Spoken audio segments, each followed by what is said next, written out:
우리 주님의 은혜가 여러분 가운데 올 한 해 동안 충만하게 있기를 주님의 이름으로 축원하고 또 축복합니다. 저희가 2017년 작년 한 해를 돌아봤을 때에 하나님께서 참 큰 은혜를 많이 부어주셨어요. 하나님을 사모하는 마음을 부어주셨고 또 주께 모이는 은혜를 주셨고 또 서로를 섬기며 또 목장 안에서 또 더 풍성하게 모일 수 있는 은혜를 주셨어요. 올 2018년 안에 작년에 제가 가을에 기도하면서 하나님께서 주셨던 말씀은 뭐냐면 너희가 여호와의 영광을 보리라라는 거예요. 여러분, 하나님의 영광이 저희 삶 가운데 임하면 저희 삶은 변합니다. 믿으시죠? 오늘 2018년 이 말씀을 하나님께서 저희들 가운데 성취해 주시고 이루어 주시기를 소망합니다. 여러분, 모든 이 땅의 만물들은 각각의 자기 영광을 갖고 있어요. 모든 존재 하나하나마다 다 자기의 영광이 있어요. 예를 들면 빨간 장미 있죠. 빨간 장미. 빨간 장미가 아주 붉은색과 장미의 진한 향기를 내면 그게 장미의 영광이에요. 빨간색 그리고 장미의 진한 향기를 내면 야, 이거 예쁜 장미구나, 장미가 맞구나, 그게 장미 영광이. 만약에 색깔이 검은 건지 붉은 건지 모르고 희끼무리하고 냄새를 맡았는데 이 장미 냄새인지 무슨 냄새인지 몰라. 그런 건 장미의 영광을 잃어버린 거예요. 여러분, 태양이 어디서 뜨죠? 동쪽에서 뜨죠? 가끔 헷갈려요. 그쵸? 동쪽에서 뜨는데 바다에 가서 태양이 뜨는 그 빛을 보세요. 빛이 태양이 막 올라올 때 가슴이 막 벅차 오르잖아요. 그리고 태양이 지는 걸 본 적 있어요? 석양을? 태양이 지는 거 본 적 있어요? 그 노을을 보면서 어떤 생각이 들어요? 너무 아름답고 너무 황홀하고 어떻게 표현할 수가 없잖아요. 이게 뭔지 아세요? 그게 태양이 갖고 있는 영광이에요. 태양도 그런 영광을 갖고 있어요. 그걸 보면서 우리가 보면서 기뻐하죠. 여러분, 씨앗도 영광이 있어요. 씨앗을 땅에 심었는데 아무것도 안 나. 그럼 죽었나? 이렇게 생각해요. 그런데 씨앗이 싹을 나고 줄기를 맺고 올라가면 생명을 터뜨리면 그게 씨앗의 영광이에요. 포도나무의 영광은 뭔지 아세요? 어려우세요? 포도나무의 영광은 포도가 맺혀지는 거예요. 포도가 딱 맺혀지는 걸 보면서 저게 포도나무의 영광이라는 거예요. 여러분, 이렇게 모든 만물이 가지고 있는 모든 만물의 영광을 가지고 있어요. 성경도 그 얘기를 하고 있어요. 마태복음 6장 29절에 보면 이런 말이 있어요. 솔로몬이 입은 영광도 들꽃만 못하다 그랬어요. 뭐죠? 들꽃이 솔로몬의 입은 영광보다 더 영화롭다라는 거예요. 이거 뭘 얘기하냐면 들꽃도 자기의 영광을 갖고 있다는 거예요. 장미가 자기 영광을 갖고 있듯이 들의 백합화가 자기 영광을 갖고 있듯이 모든 만물이 영광을 갖고 있다는 거예요. 고린도전서 15장 40절에서 41절에 보면 이런 말씀이 있어요. 한번 들어보세요. 하늘에 속한 영광이 따로 있고 땅에 속한 것의 영광이 따로 있으니 해의 영광이 다르고 달의 영광이 다르고 별의 영광도 다른데 별과 별의 영광도 다르도다. 이게 지금 제 얘기가 아니라 고린도전서 15장 40절 41절 이야기예요. 무슨 얘기하고 있어요? 해의 영광이 있고 달의 영광이 있고 별의 영광이 있고 꽃의 영광이 있고 그러면 다른 건 어떻겠습니까?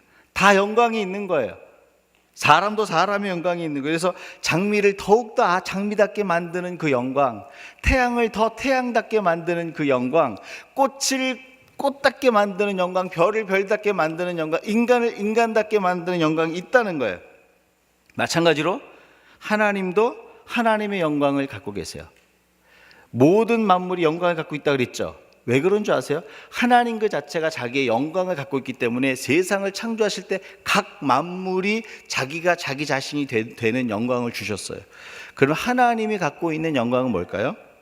하나님이 갖고 있는 영광은요, 창조주로서 갖고 있는 영광이 있어요. 창조주는요, 세상을 창조하셨어요. 그렇죠? 창세기 1장에 보면 봄, 여름, 가을, 겨울이 있는데 봄 다음에 뭐가 오죠? 여름이 와요. 더 어려운 거 물어보겠습니다. 여름 다음에 뭐가 오죠? 가을이 와요. 그럼 또 어려운 거 물어볼게요. 가을 다음에 뭐가 올까요? 겨울 와요. 누가 만들었을까요? 우리 그게요, 정확하게 나서 창세기 1장에 보면 4계절을 하나님이 나누셨다 그랬어요. 이거는 질서예요. 질서. 그러면 봄에 꽃이 피었다가 가을에 열매를 맺어. 이건 생명이죠. 그렇죠? 하나님은요, 창조주 하나님으로서 이 땅에 질서와 생명을 주시는데 그게 창조주 하나님의 내보내는 영광이에요. 하나님이 영광을 갖고 있는데 창조주 하나님으로서 뭘 하는 줄 아세요? 삶 가운데, 만물 가운데 질서를 부여하세요. 하나님의 영광이 임하면 우리 삶 가운데 질서가 임하는 거예요. 하나님의 영광이 임하면 우리 삶 가운데 생명이 임하는 거예요. 믿으세요?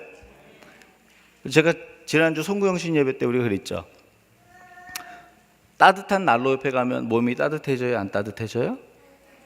따뜻해지죠. 불 옆에 가면 몸이 따뜻해져요? 안 따뜻해져요?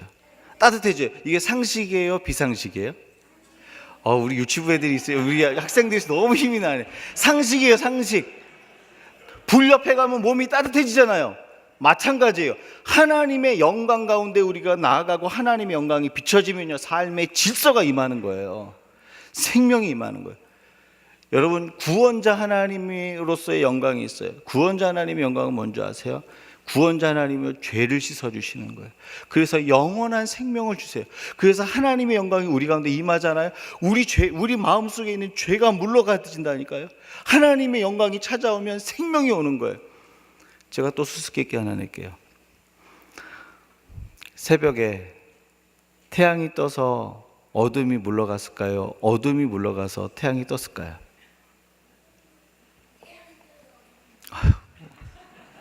오늘 너무 설교할 맛이다. 우리 어린이부에서 여러분, 이거 상식이죠? 태양이 떴기 때문에 어둠이 물러가는 거예요. 마찬가지예요. 하나님의 영광의 빛이 비추면요, 우리 속에 있는 죄의 어두움은 사라지는 거예요. 우리는 이런 생각을 많이 해요. 내가 뭔가 어두움을 제거하면 하나님이 오시겠지? 그게 가능하다면 예수님이 이 땅에 올 필요가 없어요. 그게 불가능하니까 예수님이 오신 거예요. 하나님의 영광의 빛이 오시면 내 속에 있는 죄는 사라지는 거예요. 내가 난로 옆에 가면 몸이 따뜻해지는 게 상식인 것처럼 하나님의 영광이 내 가운데 비춰지면 내 속에 있는 죄는 사라지는 거예요. 그래서 여러분, 하나님의 영광이 우리 가운데 임하면 저와 여러분은 삽니다. 왜요? 생명이 임하니까. 하나님의 영광이 저와 여러분 가운데 임하면 능력이 임하는 거예요. 질서가 임하는, 회복이 임하는 거예요. 여러분, 저와 여러분의 삶 가운데 혹시 삶이 어그러졌어요? 그러면 그 영광을 비춰달라 그래야 돼요. 하나님의 영광이 비춰지면요, 그 하나님의 생명과 능력과 회복과 새로운 창조가 저와 여러분의 삶 가운데 임하는 거예요. 여러분 믿으세요? 우리 사사기 6장에 보면 기드온 이야기가 나와요. 기드온이 하나님을 만나기 전까지는 굉장히 소심한 사람이었어요. 심장이 요만한 사람이었어요. 심장이 콩알만한 사람이었어요. 그러니까 파닥파닥 뛰는 거죠. 이렇게 탁탁탁탁. 조금만 일이 있어도 막 심장이 막 가슴 바깥을 나갔다 오는. 어느 정도였냐면, 여러분, 기드온이 밀 있잖아요. 밀이나 보리를 타작을 하면 이렇게 넓은 데다가 그런 보리나 밀을 딱 깔아놓고 이런 타작기로 이렇게 딱 쳐야 그 알곡이가 떨어져가지고 그걸 키질을 할 거 아니에요. 이렇게. 그런데 이게 너무 미디안 사람이 무서워가지고 포도즙틀에 들어갔어요. 포도즙틀은 얼마만큼의 사이즈냐면 남자 2명이나 3명이 들어가서 포도를 밟을 정도예요. 좁은 거는 한 사람이 밟아야 돼요. 그러니까 이렇게 조그만 데에 밀이나 보리를 넣고 타작을 하려니 요만한 타작 기계를 만들어서 이렇게 쳐야 될 거 아니에요. 그렇죠? 넓은 데 가서 착착 쳐야 이게 밀을 할 수 있을 텐데, 이거 얼마나 심장이 조그매요. 그러니까 소심했어요. 얼마나 소심한 줄 알아서 하나님이 이렇게 얘기해요. 너 들어가서 바알과 아세라 신상을 다 무너뜨려라. 그랬더니 이 기드온이 너무나 이게 두려워가지고 아무도 보지 않는 그 저녁에 들어가서 그 아세라 신상, 바알 신상을 무너뜨립니다. 주변 사람들이 알지 못했어요. 수소문에서 기드온이 그런 줄 알았어요. 이게 뭘 얘기하는 거죠? 소심해요. 용기가 없는 거예요. 뭔가 하나 하려고 해도 이렇게 돼. 저 사람이 이렇게 하면 어떻게 하지? 이게 너무 소심한 거예요. 여러분들 기드온의 특징이 하나 딱 뭐 있냐면 부정적인 생각으로 가득 차 있어요. 원망의 생각으로 가득. 기드온 제가 말씀 준비하면서 제가 자꾸 오버랩 되더라고요. 부정적인 생각, 원망하는 생각. 어느 정도였냐면 기드온이 이제 포도즙 틀에서 이렇게 타작하고 있는데 하나님의 천사가 나타나서 뭐라 그러냐면 큰 용사여 하나님이 너와 함께 하시도다. 그랬더니 기드온이 하나님의 천사한테 뭐라 그러는지 아세요? 하나님이 함께 하셨다면 어떻게 미디안 사람들에게 이런 고생을 당하고 이렇게 우리가 삽니까? 2번만 함께 하시겠다는 거덜내시겠네요 라고 하나님은 원망했어요. 무슨 얘기예요? 부정적인 생각으로 가득 찬 거예요. 근데 기드온이 하나님의 영광을 경험합니다. 어떻게 해요? 300명이라는 용사를 데리고요 18만 명이라는 미디안 군대를 무찔르는 거예요. 이게 하나님 영광이죠. 300명이 어떻게 18만 명을 이깁니까? 하나님의 영광을 경험한 거죠. 하나님의 영광을 경험했던 그 기드온이 어떻게 변한 줄 아세요? 전쟁이 끝난 뒤에 이스라엘 족속 중에 에브라임 족속이 있어요. 에브라임 족속은 어떤 사람이냐면 미디안이란 전쟁할 때 맨 마지막에 합류해서 전쟁한 거예요. 그러니까 별로 한 일이 없는 사람이에요. 그러면 이렇게 얘기하는 거예요. 야, 왜 전쟁을 처음 할 때부터 우리를 부르지 왜 끝에 할 때 불러가지고 우리 이렇게 부끄럽게 하냐고.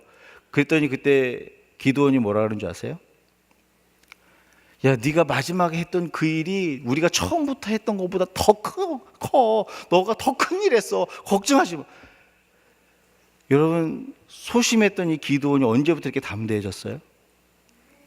좁은 마음을 가졌던 사람이 언제부터 이렇게 넓은 마음을 갖게 된 거예요? 언제부터 부정적인 생각이 다 사라진 거예요?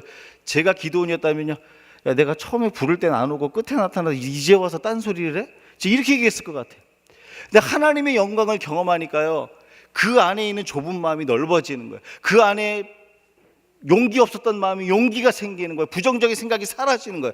이게 무슨 얘기를 하는 줄 아십니까? 하나님의 영광이 임하면 저와 여러분 가운데 있는 이 부정적인 생각과 잘못된 가치와 모습들이 다 사라지는 거예요. 왔다가도 도망가는 거예요. 왜? 하나님의 영광이 비춰지니까. 다시 여쭤볼게요. 난로 옆에 가면 따뜻해요? 안 따뜻해요? 기억하셔야 돼요.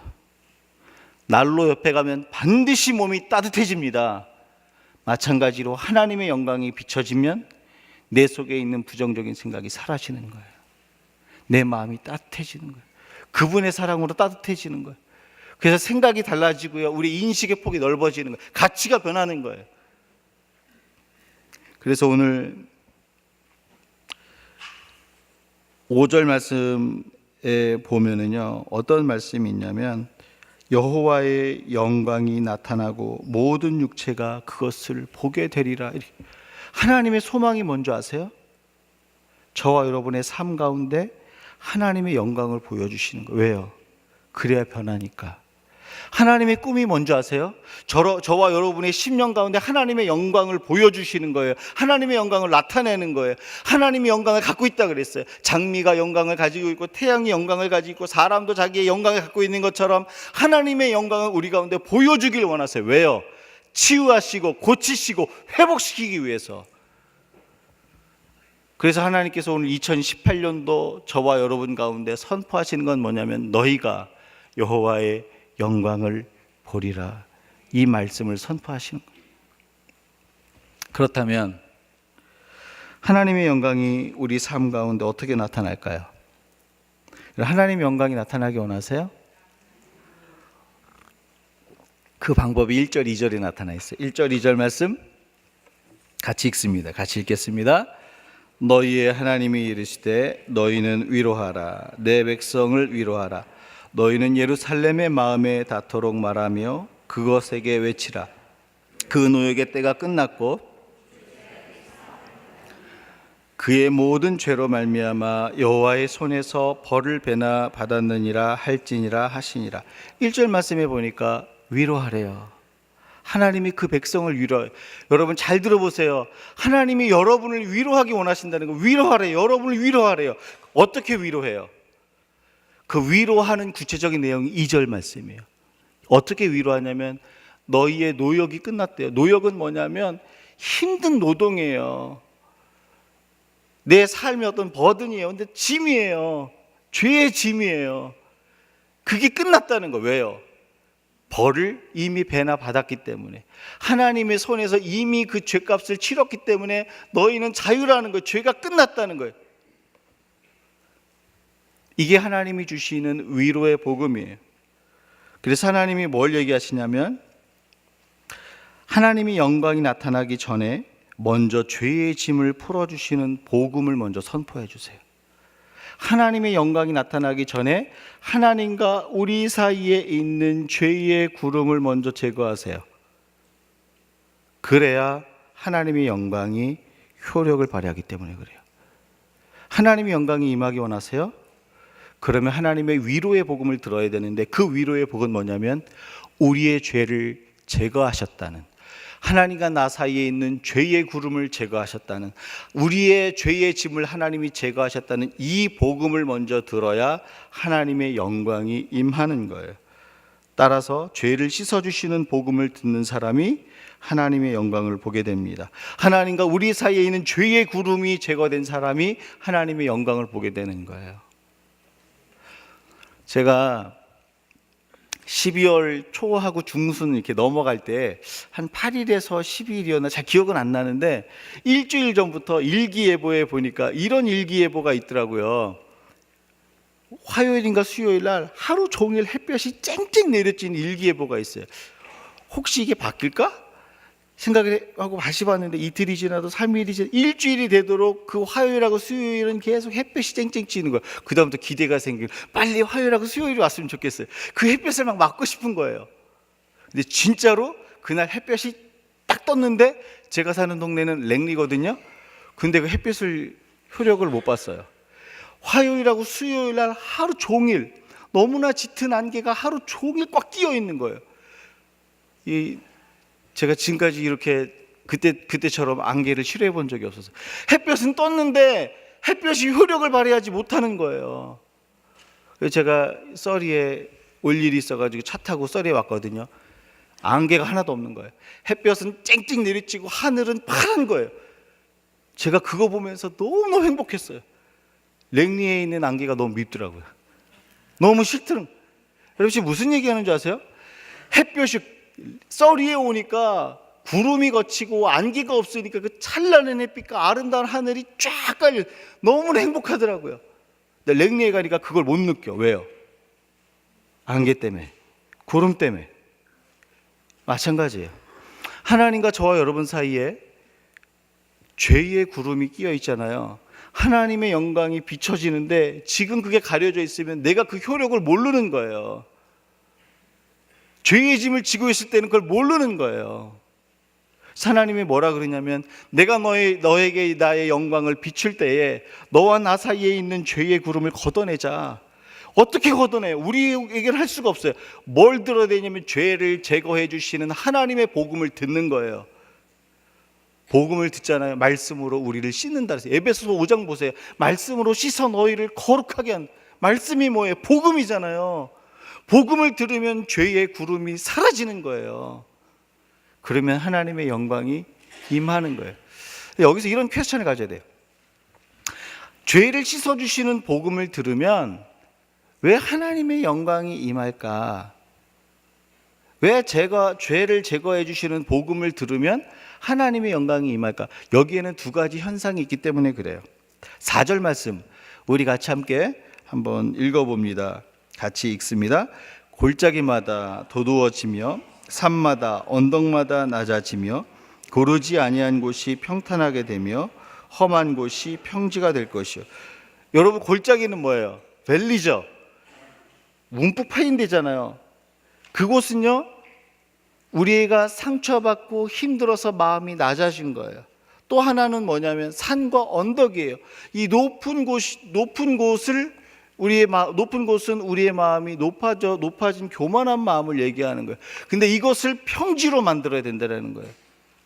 근데 언제 이 평지가 만들어지는 줄 아세요? 죄를 제거해 주시는 그 복음을 들을 때 낮아진 마음은 채워지고 높아진 마음은 깎이는 거예요.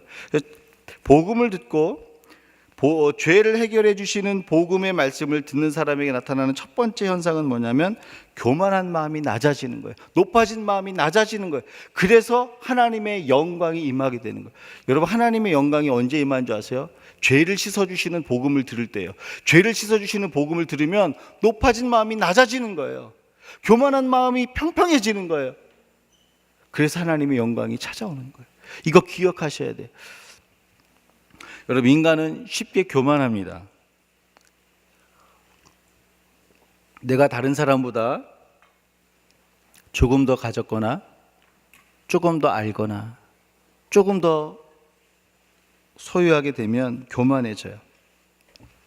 제 큰아들이 2006년도 한국에 있을 때 2006년도 초등학교 입학했어요. 초등학교 입학을 해서 얼마 있다 친구들이 학교에서 이런 얘기를 했대요. 야, 너는 몇 평에 살아? 초등학교 몇 학년이야? 1학년. 너는 몇 평에 살아? 그럼 그 초등학교 1학년 아이는 그 말을 누구한테 들었을까요? 너무 어려우세요? 엄마한테 들었을 거 아니에요. 그 다음에 그 친구가 저희 아들한테 한 얘기 이거예요. 뭐냐? 몇 평에 사는 애들이랑 엄마가 놀지 말랐다고 그러는 거예요. 여러분, 이게 정상입니까? 여러분, 교만이요, 하늘을 뚫고 지나서 우주를 뚫고 지나가는 거예요. 이건 비정상이에요. 비정상 중에도 완전히 비정상이에요. 여러분, 초등학교 1학년 때부터 친구를 지평수로 평가한다면 이 아이가 세계 명문대학을 나와도요, 그런 가치관으로 국가의 지도자가 되고 어떤 단체의 지도자가 되고 공동체의 지도자가 되면요, 그 공동체 어려워집니다. 그 가치관을 가지고 있는 나중에 부모도 내 부모 돈 있네? 내 부모 돈 없네? 이걸로 부모를 보는 거예요. 여러분, 안 그럴 것 같으세요? 이제 무슨 얘기하고 있는지 아십니까? 저와 여러분이 다 쉽게 이렇게 조금만 더 가지면, 조금만 더 알게 되면, 조금만 더 다른 사람보다 나으면 교만해지는 그런 죄의 본성을 갖고 있어요. 아닌 거 같은데 아니려고 하는데 옆에 사람하고 비교해서 조금 나으면 우월의식을 가져요. 그게 아담 이후로 저와 여러분이 가진 질병이에요. 다시 한번 들어보세요. 안 그러고 싶은데 아담 이후로 저와 여러분이 가진 질병이라니까요. 이거 이 높아진 마음 어떻게 해결할까요? 죄를 해결해 주시는 복음을 들을 때 그 높아진 마음이 낮아지고 낮아지는 거예요. 여러분, 나아만 장군이 문둥병에서 고침을 받기 위해서 엘리사에게 왔습니다. 엘리사에게 왔을 때 엘리사가 어떻게 합니까? 엘리사가 안 나가요. 종을 보내서 뭐라 그러면 저기 요단강 가서 7번 몸 목욕하고 가세요. 지금 나아만 장군이 열이 받은 거예요. 내가 누군지 알아. 자기가 누군지 내가 어떻게 알아? 말도 안 했는데. 나 나아만 장군이야. 이게 무슨 말입니까? 나 나아만 장군인데 와서 머리 안수해주고 와서 인사하고 이거 안 했다라는 거예요. 굉장히 한국 사회하고 비슷하지 않습니까? 아닌가요? 이게 무슨 말이냐면 이거는 교만한 마음이에요. 내가 지금 누군데? 누구긴 누구야? 장군이지. 문둥병에 걸린 장군 아니에요. 근데 안 알아준다고 지금 큰 소리 치는. 그때 옆에서 종이 뭐라 그러는지 아세요? 아니, 장군님, 이거보다 더 힘든 일을 시켜도 하려고 온 거 아니에요? 근데 목욕하는 게 뭐가 그렇게 힘들어요? 라고 얘기를 합니다. 여러분, 병에 걸린 사람에게 복음은 뭘까요? 병에 걸린 사람에게 가장 큰 복음은 뭘까요? 네 병이 나음을 입었다라는 소식을 듣는 게 복음 아니에요. 근데 종이 뭐라 그러는지 아세요? 지금 병 고쳐야 되잖아요. 병 고치려면 가서 목욕해야 되는 거 아니에요? 선지자가 시킨 대로 순종해야 되는 거 아니에요? 지금 종이요, 나아만 장군에게 복음을 선포한 거예요. 복음을. 그 교만한 나아만 장군에게 복음을 선포했어요. 그랬더니 나아만 장군이 어떻게 해요? 그래, 내가 병 고치러 왔잖아. 세상의 계급장이 무슨 소리가 있어요? 세상의 계급장과 세상의 지위로 그 교만한 마음 제거할 수 있습니까? 아픈 거 씻을 수 있습니까? 여러분, 옷을 벗고요, 7번 들어갔다 나왔다 목욕해요. 여러분, 옷을 벗고 들어갔다라는 게 뭔지 아세요? 교만한 마음이 낮아진 거예요. 복음을 들었더니 교만한 마음이 낮아졌어요. 교만한 마음이 낮아졌더니 그 다음에 무슨 일이 벌어져요? 문둥병이 나왔어요. 이게 뭐죠? 하나님의 영광이 임한 거예요. 하나님의 영광.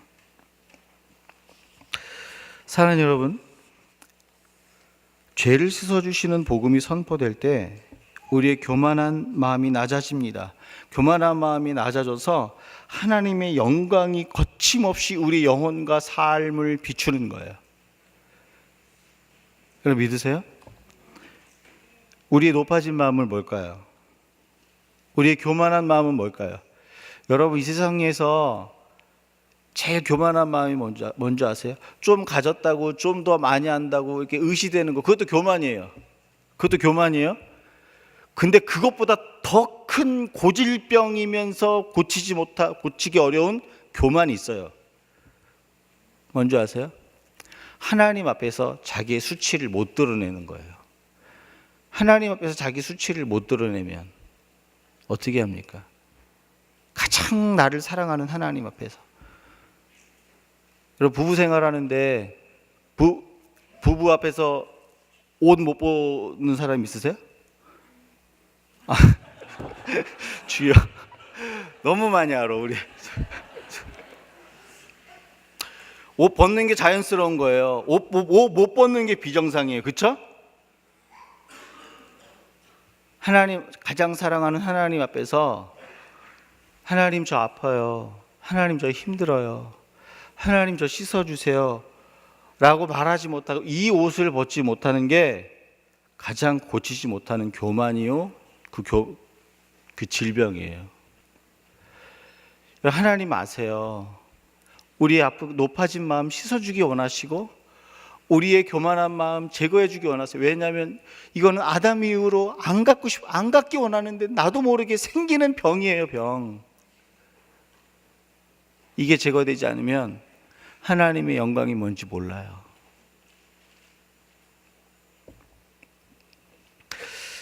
사랑하는 여러분, 우리 높아진 마음들이 평탄케 되길 주의 이름으로 축원합니다. 그래서 하나님의 영광을 경험하시고 그 영광이 따뜻해지세요. 그 영광에 변화되세요. 복음을 듣고 죄가 해결된 사람이 하나님의 영광을 경험하게 되는 두 번째 이유, 두 번째 현상이 있는 게 뭐냐면 아까 얘기한 것처럼 골짜기와 같이 낮아진 마음이 평탄하게 되는 거예요. 여러분, 사람은 우리 살다 보면 상처를 받습니다. 실패합니다. 그래서 마음이 낮아지는 거예요. 나만 실패한 것 같고, 나만 세상에서 안 알아주는 것 같고, 나만 찌질이 같고, 나만 정말 바보 같고, 그럴 때 있잖아요. 그쵸? 이렇게 막, 나는 정말 어디 이렇게 말하기 부끄러운 목사 같고, 뭐, 이런 생각 든 적 없으세요? 저 혼자만의 생각입니까? 하나님께서 우리 요한이한테는 풍성한 은혜와 성령의 기름 부으심이 있을 것 같아요. 여러분, 우리가 그렇게 비참하고 힘들고 상처받을 때 마음이 점점 패여요. 골짜기가 돼요. 점점 골이 깊어져요. 골이 깊으면요, 높아서 건너가기 힘들어요. 골이 깊으면 빛이 안 들어오는 거예요. 근데 하나님께서 죄를 씻어주시는 복음이 비춰질 때 그 골짜기 같은 깊은 마음을요, 은혜로 채우시겠다요. 평탄케 하시겠다. 여러분 믿으시죠? 이게 하나님이 하시는 일이에요. 복음을 듣는 자들에게 하시는 일이에요. 마태복음 11장에 보면 세리요한이 감옥에 갇힙니다. 그런데 제자들을 예수님께 보내요. 이런 질문을, 예수님, 정말 기다려야 되는 그 메시아가 당신 맞습니까? 라고 질문을 하는 거예요. 왜냐하면 처음에 요한복음 1장에서만 해도 보라 세상 죄를 지고 가는 하나님의 어린 양이로다 자신 있게 선언했는데, 시간이 지나도 세상은 안 변하고 나는 감옥에 갇히고 너무 상황이 힘드니까 이제 의심이 드는 거예요. 의심의 골짜기가 막 파이는 거예요. 저분이 정말 예수님이 맞을까? 예수님 나와 함께 하신, 내가 세상 죄를 지고 가는 어린 양이로다 얘기했는데 저분이 정말 메시아가 맞나? 의심의 골이 계속 깊어지는 거예요. 세례 요한의 제자들에게 예수님이 뭐라고 답한 줄 아세요? 한번 들어보세요. 이렇게 답합니다.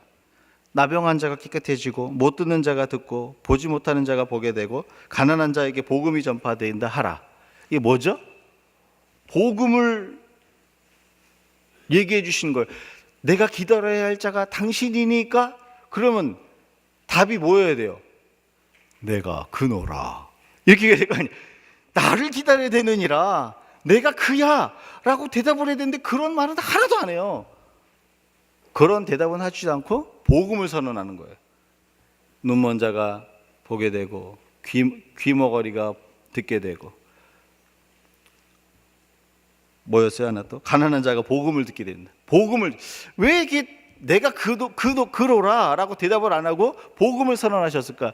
여러분, 세례 요한은요 어떤 사람인 줄 아세요? 주의 길을 평탄케 한 사람이었기 때문이에요.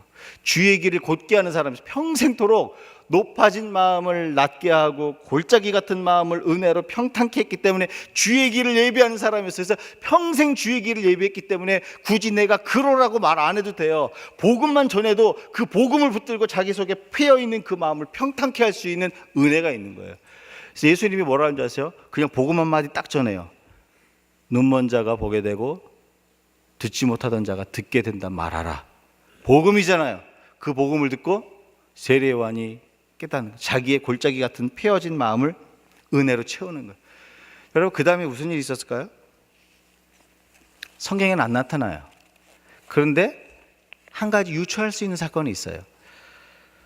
감옥에 갇힌 자들이 하나님의 영광을 경험한 사건이 하나 있는데 누군지 아세요? 바울과 실라가 하나님 찬송하면서 옥에 갇혔을 때 찬양하니까 옥문이 흔들리고 하나님의 영광이 임하죠. 여러분, 그 마음이 평탄케 되었을 때 세례 요한의 마음이 어땠을까요? 사도 바울과 실라가 감옥에서 누렸던 그 하나님의 영광 경험하지 않았을까요? 여러분, 이게 무엇을 얘기하냐면 그 움푹 패여진 곳이 평탄케 되니까 하나님의 영광을 보는 거예요. 여러분, 오늘 하나님의 영광이 나타나지 못하도록 의심하고 좌절하고 낙심한 그 골짜기 같은 마음이 있습니까? 여러분, 하나님을 기대하세요. 하나님 회복시키시는 하나님이에요. 온전케 하는 하나님이에요. 여러분, 다시 새 힘을 주신 하나님이에요. 내가 힘이 부족하면 그것을 할 수 있는 능력을 주신 하나님이에요. 그 하나님의 은혜로 골짜기 같은 마음을 평탄케 하세요. 그 하나님의 영광이 저와 여러분을 이끌어 가세요. 주의 영광 이곳에 가득해 우린 선의 주님과 함께 찬양하며 우린 보게 되리라. 저희 찬양만 하면 가사가 생각이 안 나요. 아는데 생각이 이상해. 모든 열방 주 볼 때까지 하나님의 영광이 저와 여러분의 삶 가운데 임하길 주의 이름으로 축원합니다. 우리 마지막 짧게 하나만 더 나눌게요. 우리의 복음을, 죄를 해결해 주시는 복음을 들으면 높아진 마음이 낮아지고 골짜기 같은 마음이 평탄케 돼서 하나님의 영광이 임한다 그랬어요. 그럼 그 하나님의 영광은 구체적으로 뭘까요? 오늘 말씀의 근거에서 10절 말씀입니다. 같이 읽습니다. 보라, 주 여호와께서 장차 강한 자로 임하실 것이요 친히 그의 팔로 다스리실 것이라. 보라, 상급이 그에게 있고 보응이 그의 앞에 있으며. 하나님께서 그 영광 가운데 임하시고 난 뒤에 하시는 일은 뭐냐면 강한 자로 임하셔서 다스리신대요. 통치하신대요. 여러분, 하나님께서 영광 가운데 임하시면요 우리의 삶을 통치하세요. 이끌어 가세요. 모세가 하나님의 영광을 떨기나무 가운데서 보잖아요. 그 이후로 막 방황했던 인생이 하나님이 통치를 받잖아요. 이스라엘을 이끌어가는 모세를 보잖아요. 하나님의 통치 가운데 있는 거예요. 따라서 복음을 듣고 그 높아진 마음과 낮아진 마음이 평탄케 된 자들은요, 하나님의 통치하심을 보게 됩니다. 하나님의 통치를 보는 것이 성도가 누리는 하나님의 영광이에요. 하나님의 영광을 보기 원하세요? 그럼 하나님의 통치를 기다리세요. 이 하나님의 통치 그러면 굉장히 뜬구름 잡는 얘기 같고 굉장히 어려운 얘기 같지만 굉장히 심플한 거예요. 뭐냐면 여러분, 지금의 어려움과 고통이 내 삶을 이끌어가지 않는다는 거예요. 지금 상황은 불가능하고 안 되고 아프고 실패한 것 같고 병든 것 같고 내 삶은 좌절한 삶인 것 같은데 그 상황이 내 삶을 이끌어가는 것이 아니라 하나님의 선하심과 신실하심이 내 삶을 이끌어가는 것이 하나님의 통치예요. 지금 내 눈은 내 상황은 다쳤어요. 내 상황은 실패했어요. 내 상황은 병들었어요. 내 상황은 아파요. 그럼 이 상황이 나를 이끌어갈 것 같은데 이 상황이 나를 이끌어가는 것이 아니라 하나님의 신실하심이 내 삶을 이끌어가는 거예요. 이게 하나님의 통치예요. 이 통치가 저와 여러분이 볼 하나님의 영광입니다. 여러분 믿으세요? 그러면 창세기 39장에 보면 요셉이 노예로 팔리죠? 그러면 우리는 어떤 생각을 합니까? 그 노예로 팔린 그 힘든 상황이 요셉의 삶을 이끌어갈 거라고 생각하잖아요. 근데 그 노예의 상황이 요셉의 삶을 이끌어가지 않았어요. 하나님이 그와 함께 하셨는데 보디발이 노예인 요셉의 삶을 통해서 뭘 보냐면 요셉을 보고서 하나님이 함께 하심을 봤대요. 하나님이 함께 하시는 걸 본 게 무슨 말이에요? 요셉의 삶 가운데 하나님이 운행하고 계신 거죠. 이거 다른 표현으로 무슨 얘기냐면 요셉의 마음 가운데 하나님이 운행할 수 있도록 그 마음이 평탄해진 거예요. 높아진 마음도 없고 골짜기 같은 마음이 없는 하나님의 영광으로 충만한 거예요. 그랬더니 어떤 일이 벌어집니까? 노예였는데 보디발이 자기 아내와 음식 빼고 자기 집의 모든 재산과 모든 것들을 요셉에게 맡겨요. 무엇을 얘기하죠? 요셉이 노예로 팔렸던 그 상황이 요셉을 이끌어가지 않았다는 거예요. 노예라는 그 신분이 요셉의 삶을 이끌어가지 않았다는 거예요. 하나님의 신실하심이 요셉의 삶을 이끌어갔어요. 이게 하나님의 통치예요. 하나님의 통치가 뭔지 아세요?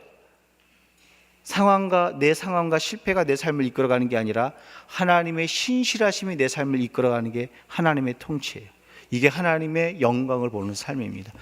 여러분, 하나님께서 오늘 2018년도에 저와 여러분의 삶을 이렇게 축복하시는 거예요. 너희가 하나님의 영광을 보게 되리라. 오늘 내 삶에 실패가 뭐가 있습니까? 내 삶에 아픔이 뭐가 있습니까? 괴로움이 뭐가 있습니까? 그것이 여러분을 이끌어가지 않아요. 단 하나님의 영광이 임하셔야 돼요. 그러면 저와 여러분은 소망이 있습니다. 믿으세요?